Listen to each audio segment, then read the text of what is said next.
Yes, sir. Order of reaction. Okay. Do you know, कल मैंने बताया था कि exponential power the sum of powers of reactants is called order of reaction.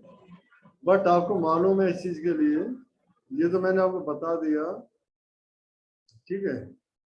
इसमें आपको एक चीज फॉलो करनी पड़ेगी भाई, सिंपली ये एक्सपेरिमेंटल होता है, थ्योरेटिकल हम इसको बोल रहे हैं, ठीक है। और इसको लिखा जाता है on the basis of rate law, on the basis of law of mass action, जो एक्टिव मास की बात कर रहे थे, मास एक्शन। अगर एक रिएक्शन दे रहा हूं मैं आपको और आपको मुझे बताएंगे कि कैसे कैसे लिखेंगे, तो मैं समझ जाऊंगा। एग्जांपल, एक रिएक्शन है हमारी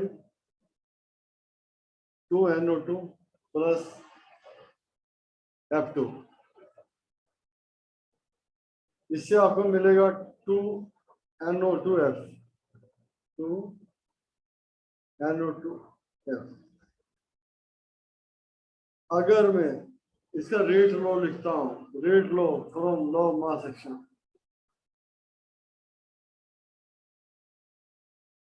rate law from law of mass action, rate law from law of mass action,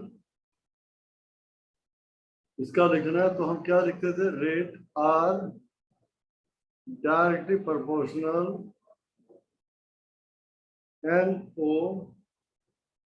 2 की पावर 2 और सेकंड रिएक्टेंट F2।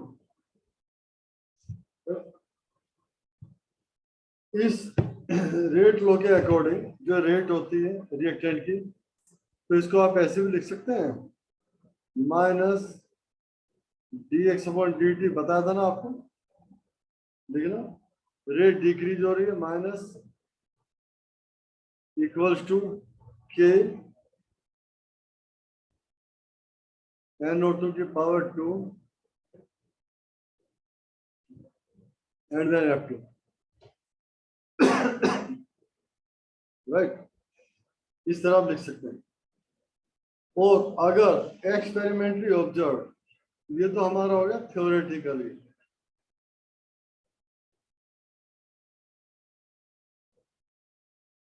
थ्योरेटिकली। अब एक्सपेरिमेंटली,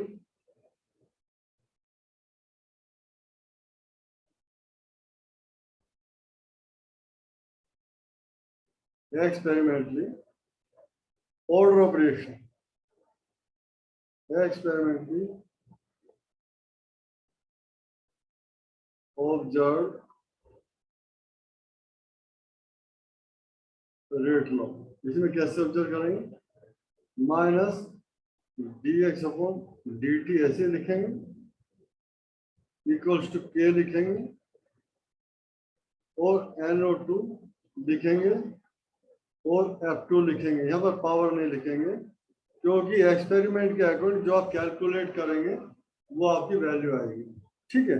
ये दोनों चीजें याद रखें, ये आपकी थ्योरेटिकल और एक्सपेरिमेंटली आप इस तरह लिखेंगे, ऑब्जर्व रेट लो। और जब इसका कैलकुलेशन का तरीका आएगा हम बताएंगे, इनिशियल रेट मेथड होता है, ग्राफिकल मेथड होता है, इंटीग्रेटेड मेथड होता है, कई सारे मेथड होते हैं ऑर्डर कैलकुलेट करने के लिए, ठीक है ना। नेक्स्ट आता है हमारा rate constant. What is the rate constant? Okay, कल मैंने बोला था रेट कांस्टेंट बताएंगे, rate constant of a chemical reaction. और इससे हमें पता चलेगा ऑर्डर का। जैसे हमने कोई भी रिएक्टेंट आर लिया और इससे प्रोडक्ट बना हमारा, ये ले लो पी, तो आर की रेट ऑफ रिएक्शन के लिए अगर आप लिखते हो तो रेट ऑफ रिएक्शन आपके लिख जाते मोल पर लीटर और पर सेकेंड, ये रेट होती है किसी के लिए भी। और इधर अगर आप कंसंट्रेशन है किसी की भी, अगर पी की कंसंट्रेशन बनी तो क्या बनेगी, मोल पर लीटर। ठीक है, इस तरीके से इसे सिंपली आप समझिएगा। मैं एक चीज बता दे रहा हूं आपको,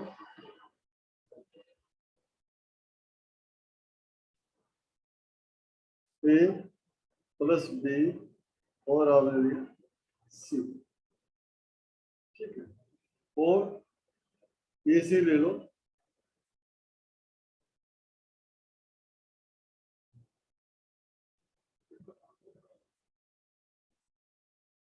एग्जाम्पल ए से लिया आपका बी बना, तो इसकी मोलर कंसंट्रेशन क्या होती है, D R equals to k, जो रेट आपकी आई d x upon d t equals to k, जो टी टाइम आया तो इसको लिया मोल per litre per second equals to के, इसका आया मोल पर लीटर। तो ये वाली वैल्यू, और के को लीजिएगा, क्या आएगा, मोल per litre per second upon mole per litre concentration. तो इससे आप सीधे कैंसिल करेंगे तो आपकी आएगी के की वैल्यू पर सेकेंड, पर ऑलवेज आपकी ये वैल्यू नहीं होती, ऑलवेज ये वैल्यू नहीं होती। इसको मैं बताता हूँ कि किस तरह आप करेंगे। के की वैल्यू आई है कैलकुलेट, एक सिंपल तरीका यहाँ पे लीजिएगा, d x upon d t equals to k, और एक ही पावर अगर मैं एन ले लिया यहाँ पे मोल पर लीटर के लिए कंसंट्रेशन, तो यहाँ मोल per litre per second equal to k, और यहाँ पे मोल पर लीटर की पावर एन। तो आप देखिएगा के equals to mole per litre per second upon mole per litre की पावर एन, इसके ऊपर ले जाइए तो आपका के आ जाएगा equals to mole per litre 1 minus N. समझ आप, ऊपर 1 माइनस हो जाएगा, Yes, sir. ये वैल्यू, ये स्टैंडर्ड वैल्यू है। अब इसके लिए एन हो गया मोल पर लीटर, एन ऊपर जाके मोल पर लीटर हो गया 1, और फिर आगे सेकंड पर सेकंड अलग ले लिए। अगर आपका एन 0 होता है इस वैल्यू में, ये लिख लीजिए सिंपली के equals to mole per litre 1 minus N पर सेकंड। इसे याद रखिए। अब इसके अकॉर्डिंग हम निकालते हैं ऑर्डर 1 ऑर्डर 2। अगर हमने ऑर्डर निकाला 0, n equal to 0, now k equals to mole per liter 1 minus n per second for 0 order, यानी if n इक्वल टू 0, तो k की वैल्यू क्या होगी? k equals to mole per litre 1 minus 0 पर second.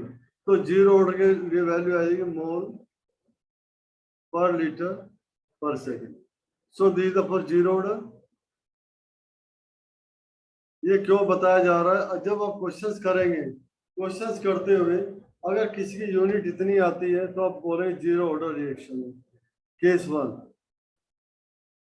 Case 2, case 2 मैंने अभी यहाँ किया था, देखिए ये वाला सिंपली ए से बी में लिया था, 1 लिया था, कोई 0 नहीं की थी, यानी 1 ऑर्डर के लिए। अब यहाँ देखिए के इक्वल्स टू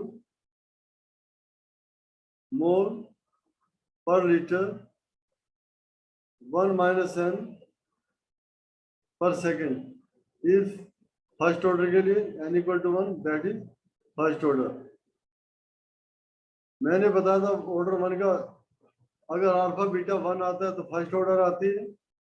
तो इन सच केस के equals to mole per litre 1 minus 1 पर सेकेंड, तो 0 हो गया। तो के कितना आया? पर सेकेंड। देखो मैंने पहले प्रूव किया था ये वाला, आ गया ना पर सेकेंड। फिर मैंने बताया कि अलग अलग कैलकुलेट करने से बेहतर है आप इसको स्टैंडर्ड कंडीशंस फॉलो करो। आप अलग अलग यूज करेंगे तो अलग अलग कैलकुलेट करना पड़ेगा, तो बेहतर आपने स्टैंडर्ड कंडीशन फॉलो की तो ये वाली वैल्यू आ गई। तो मैंने इसलिए बताया आपको कि आप इस वैल्यू के अप्लाई करके सबका निकाल सकते हैं। सो इसका मतलब कौन सा आ गया? That is the first order. और फर्स्ट ऑर्डर में रिएक्शन कांस्टेंट कितना होता है? पर सेकंड। अब आता है सेकंड ऑर्डर।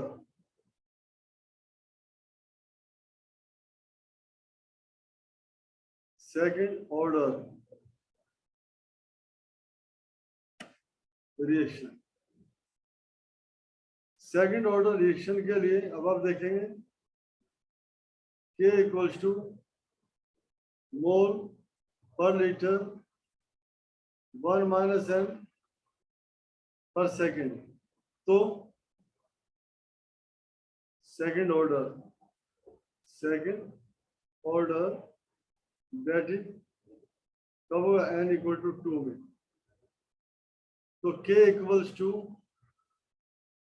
मोल पर लीटर 1 माइनस 2 पर सेकेंड। तो क्या आ जाएगी भाई? पर मोल, देन ये वैल्यू कितनी आ जाएगी? L minus 2 and this one. समझ आ गया? मोल per liter then second. This is the second order reaction. Clear है सभी को? Yes sir. अब कुछ भी क्वेश्चन जैसा हम देते हैं आप उसका अगर बताना होगा तो ऑर्डर बताएंगे और एन के अकॉर्डिंग। ठीक है? Question in A reaction if values for K are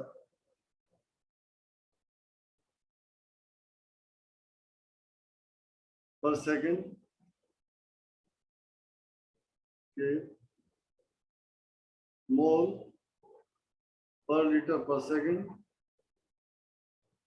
and per mole liter per second find out the orders. आपको दिया in reaction is values of K are per second, K mole per litre per second, per mole litre inverse to and per second. Find out the orders. आप कैसे बताएंगे इसका answer क्या होगा? इसके लिए क्या बोलेंगे? अगर पर सेकेंड आएगा बताओ, बताइए कौन बताएगा? अगर पर सेकेंड है तो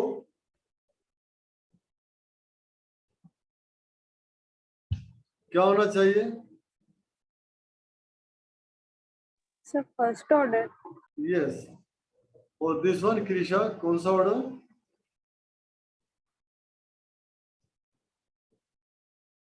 Krisha which one order? This one zero order. और this one is sir second order. yes exactly. Krisha दो बार एंट्री हो गया।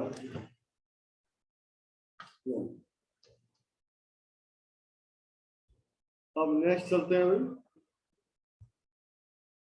अब आता है मोलिक्युलरिटी। बहुत इंपॉर्टेंट टॉपिक है मोलिक्युलरिटी ऑफ रिएक्शन। और बड़ा कंफ्यूजन होता है कि जब ऑर्डर की बात करते हैं और मोलिक्युलरिटी की बात करते हैं और ऑर्डर ऑफ रिएक्शन के कैलकुलेशन के तरीके भी बताएंगे। पर before that we have to discuss the molecularity of a reaction. Then molecularity of reaction.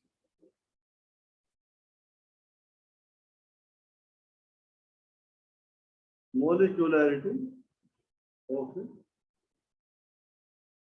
Reaction. जैसे हमने बताया था ऑर्डर ऑफ रिएक्शन एक एक्सपेरिमेंटल वैल्यू होती है, बट मोलिक्युलरिटी आपकी थ्योरेटिकल वैल्यू होती है। ये ध्यान रखिए, ये सबसे बड़ा डिफरेंस है। जो order of reaction experimental value होती है और मोलिक्युलरिटी एक थ्योरेटिकल वैल्यू होती है। ठीक है।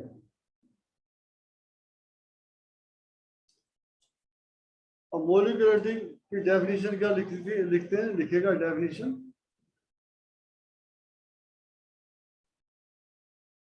डेफिनेशन लिख लीजिएगा।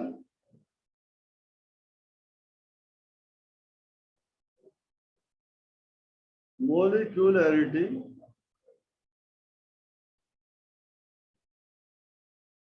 of a reaction is the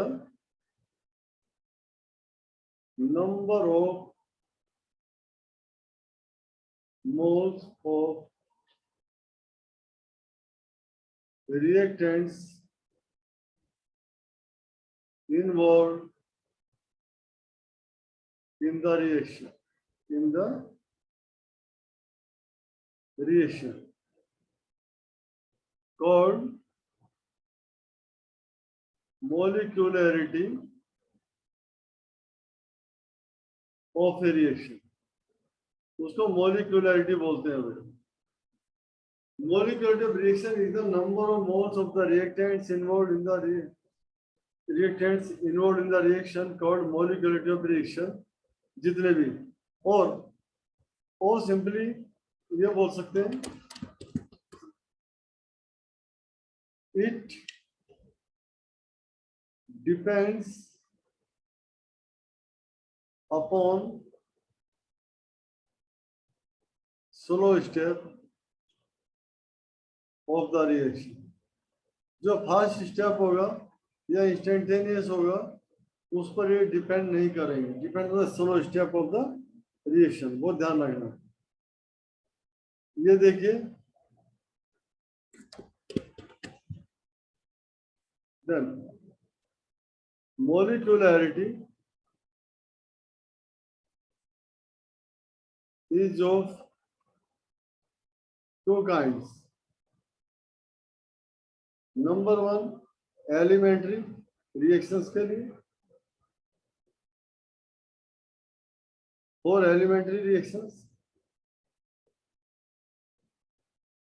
ELEMENTRY elementary reactions. और दूसरी होती है कॉम्प्लेक्स रिएक्शंस।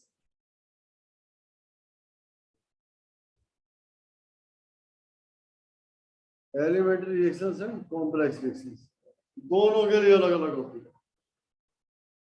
और अभी बताएंगे एलिमेंट्री क्या होती है और कॉम्प्लेक्स क्या होती है। थर्ड होता है order of a reaction may be 1, 2, 3, 4, 5 and up to n numbers, up to n numbers, but molecularity can't be more than 3, 3 से ज्यादा नहीं हो सकती molecularity। Next point, molecularity of a reaction, molecularity of a reaction can't be 0 and in fraction, ना zero में हो सकती है ना फ्रैक्शन में हो सकती है, ये ध्यान रखिए। जब भी ऑर्डर फ्रैक्शन में भी हो सकता है और जीरो भी हो सकता है, और ये नेगेटिव भी नहीं हो सकती मोलिकुलर ऑफ रिएक्शन। ठीक है, अब आता what are elementary reactions. Elementary reactions, those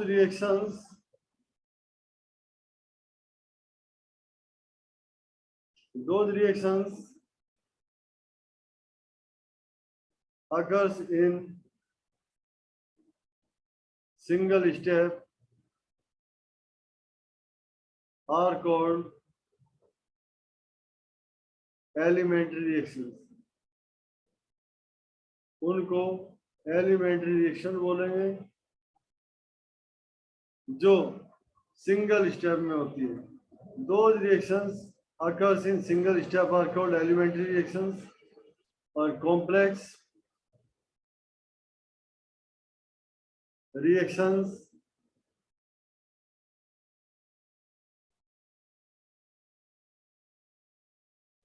those reactions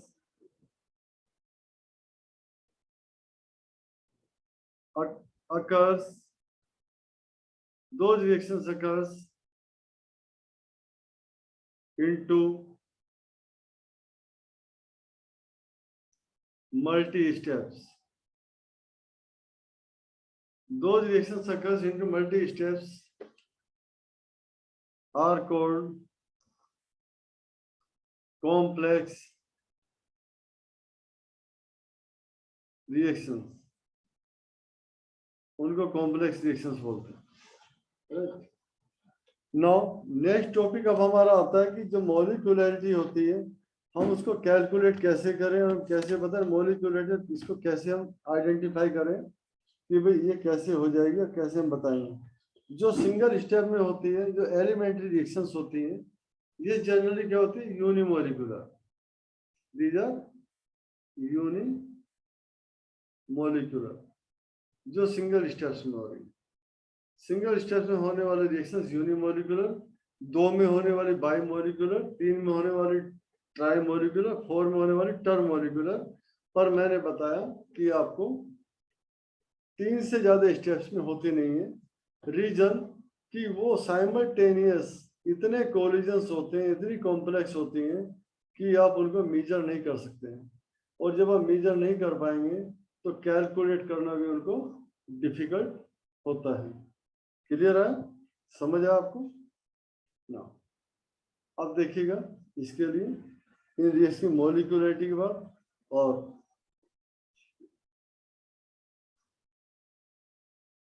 example.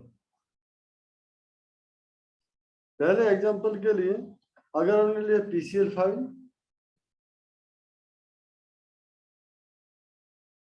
ये ब्रेक हुआ PCl3 में, प्लस Cl2 क्लोरीन में। तो देखिए सिंगल स्टेप में रिएक्शन हो रही है, तो it is called unimolecular, it is called unimolecular, this is unimolecular reaction, right. Number 2, अगर रिएक्शन आपकी 2HI देखिएगा,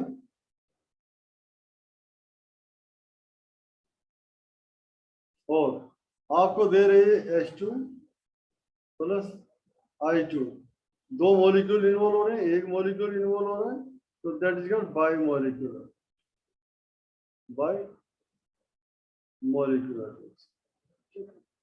अगर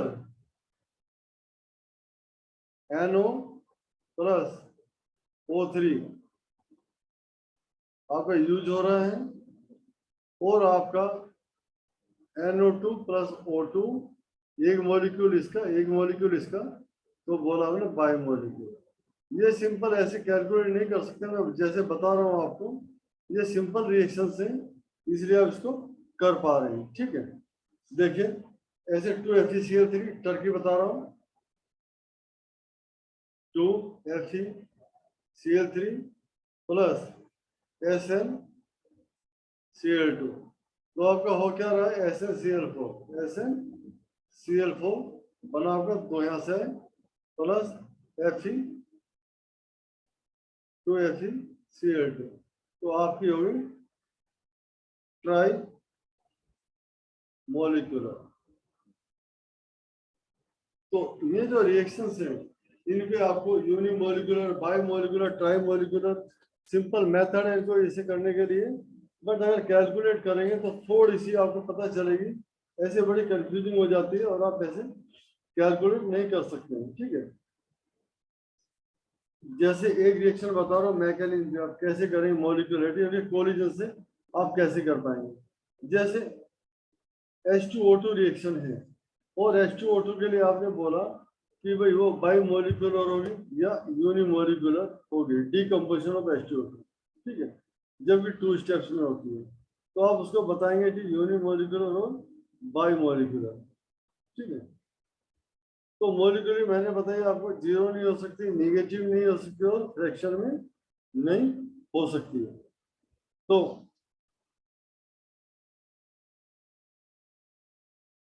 मोलिकुलरिटी जैसे हमने इसके लिया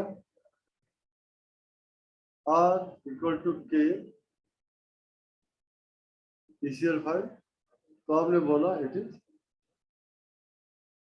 यूनिमोलिकुलर। आपने लिया HI R = K HI2, तो इसका हो गया बाईमोलिकुलर। बट ये मेथड जो हम अप्लाई करते हैं परफेक्ट नहीं है, ये ऑर्डर के लिए चलता है, इनके लिए नहीं चलता। हमें देखना होता है कि इनके कितने स्टेप्स होते हैं, और उन स्टेप्स में मैंने आपको जो बताया, जो स्लो स्टेप होता है यहाँ पे, उसके ऊपर डिपेंड करता है। तो ये देखिए, कांट भी जीरो एंड इन फ्रैक्शन दोनों में नहीं हो सकती, और निगेटिव भी नहीं हो सकती। दो रिएक्शन अगर इनटू मल्टी स्टेप्स कॉम्प्लेक्स बोलते हैं, और सिंपल एलिमेंट्री बोलते हैं। और इसके आगे देखिएगा, एक मिनट के लिए, molecular reaction is the number of moles reactants involved in the chemical reaction called molecularity। कितने मोल्स उसके इन्वॉल्व होते हैं वो molecularity बताते हैं। It depends on the slow step. ये बात जो स्लो स्टेप वाला इस पर डिपेंड करेगी। अब आ जाइए स्लो स्टेप पे, ठीक है। ज्यादा फास्ट तो नहीं हो रहा है मान्या एंड पर? No, sir. No, sir. हाँ बताएं, फास्ट नहीं होना चाहिए अभी, इसलिए मैं थोड़ा ये कर रहा हूँ। तो इसके अगर बेस पर करते हैं, यहाँ पे हम ऑर्डर कैलकुलेट कर देते हैं, यहाँ से मोलिकुलरिटी, तो हमें इनका कोलिजन देखना है ना। B would see collision,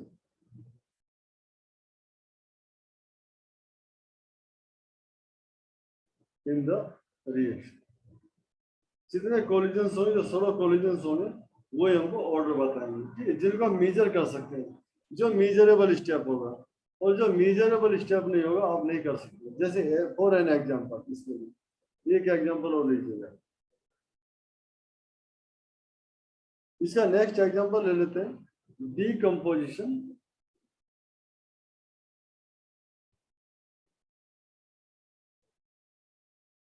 H2, अब H2O2 में देखिए, अगर H2O2 आपका डिकम्पोज हुआ H2O प्लस हाफ O2 और आपने बोल दिया कि यूनिमोलिक्यूल, तो इसका तरीका क्या होगा, मैकेनिज्म देखिए। मैकेनिज्म आप देखिए, स्टेप 1 आपने लिया H2O2, ये ब्रेक हुआ, आपका हुआ H2O plus half O, nascent mode के अंदर ले लिया, ठीक है। तो ये स्टेप स्लो।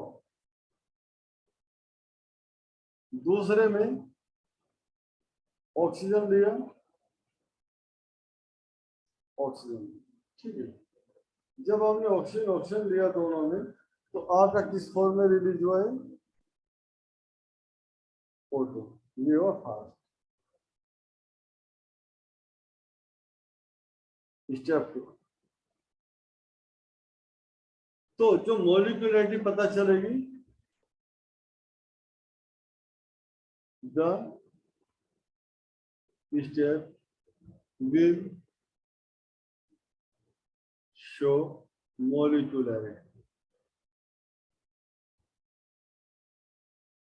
यहाँ पे मॉलिक्यूलरिटी कांट बी ऑब्जर्व, कितना फास्ट होगा इसको कैलकुलेट नहीं कर सकते, समझ आए। This is the method to calculate the molecularity. तो ये कौन सा हुआ मॉलिक्यूलरिटी, तो ये RDS, रेट डिटरमाइनिंग स्टेप। जो रेट डिटरमाइनिंग स्टेप होगा वही मॉलिक्यूलरिटी बताएगा, अदर स्टेप मॉलिक्यूलरिटी नहीं बताएंगे। क्लियर हो गया आपको? Excuse me sir. हाँ सर वो आपने H2O के बाद O वैसे भी लिखा है। ये मोड में इसलिए लिखा है, जब ये ब्रेक होता है ना, ठीक है, तो ये सारा मोड में, ये नेसेंट जिसको बोले जाते हैं, मोड का मतलब नेसेंट, इमीडिएट जो फॉर्मेशन हुई, ये वेरी एक्टिव होता है। इतना एक्टिव होता है कि ये एयर से, जितना ये एक्टिव हुआ ना, ये एयर से दूसरा ऑक्सीजन ले लेगा और एकदम O2 में निकल जाएगा, समझ गया आप, इतना एक्टिव होता है। आपने देखा H2O2 में हाफ O2 लिखा था यहाँ पे, ठीक है, और यहाँ पे सिर्फ O लिखा, ये एक्टिव फॉर्म में लिखा, और जो दूसरा ऑक्सीजन आया ये एयर से आया फ्री फॉर्म में, क्योंकि इतना एक्टिव होता है, ब्रेक कर देता है और ऑक्सीजन फॉर्म में बाहर आ जाता है, इतना फास्ट होता है। इसको मोड फॉर्म में, जो भी जितना एक्टिव एलिमेंट होगा उसको मोड फॉर्म में लिखा जाएगा, समझ आया कृष्णा? पर यस सर। कृष्णा क्लियर हुआ आपको? चलिए, आप बोलते नहीं है कृष्णा, बहुत कम बोलते हैं। और मान्या ने भी डीपी बड़ी अच्छी लगाई है अपनी गाड़ी में। कौन सी गाड़ी है मान्या? स्विफ्ट। अरे गुड, थैंक यू। तो देखिए मैकेनिज्म, तो मैकेनिज्म से मैंने बताया जो स्लो स्टेप होता है उस पर डिपेंड होता है, स्लो स्टेप इस पर डिपेंड है। अगर हम इसको लिखते हैं ना R इक्वल्स टू K और H2O2 हम लिख देते यूनिमोलिकुलर, तो गलत होता है। इससे हम ऑर्डर कैलकुलेट करते हैं, हम स्टेप से देखते हैं, ठीक है।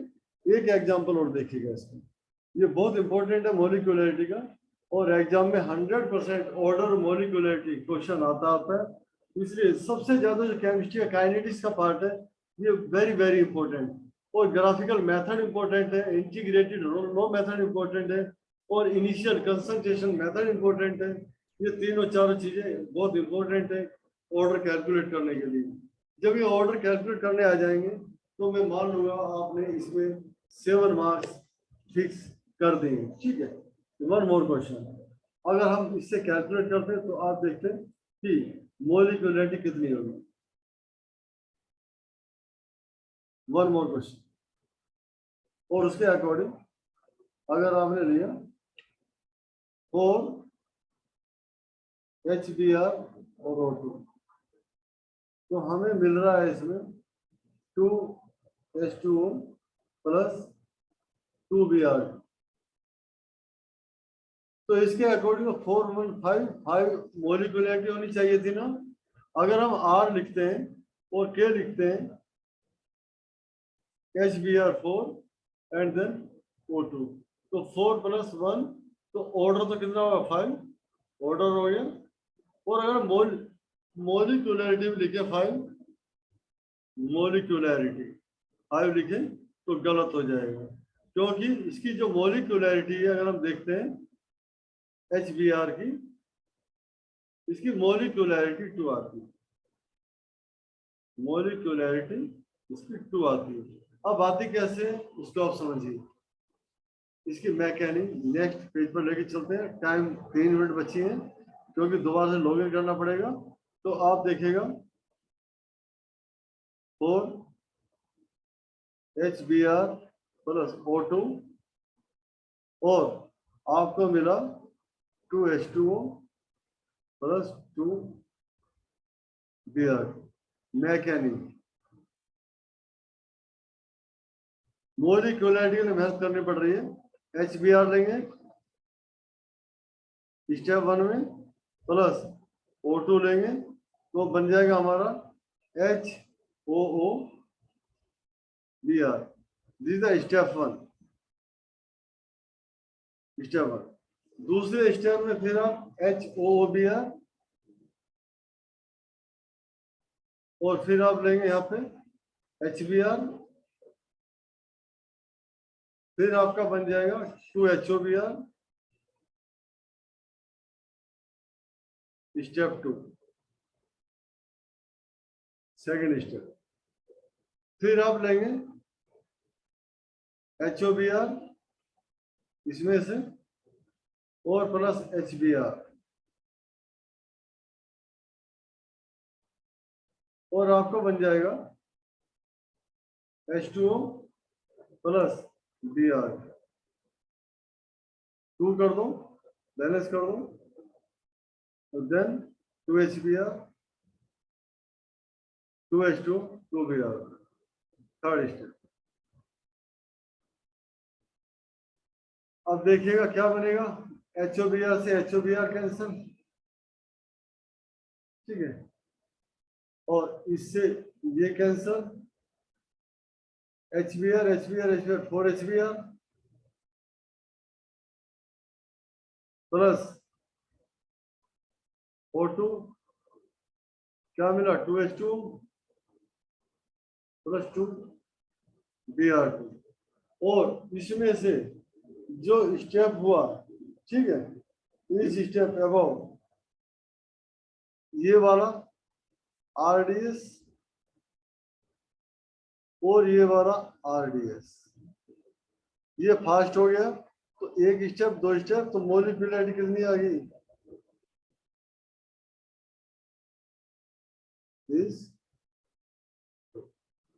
समझ आया सभी को? इसको कंपेयर कर लेना, यहाँ पे 2 आता तो 4 नहीं आता, तो इसको अभी 1 मिनट से कम रह गया, दोबारा से लॉगिन करते हैं 1 मिनट।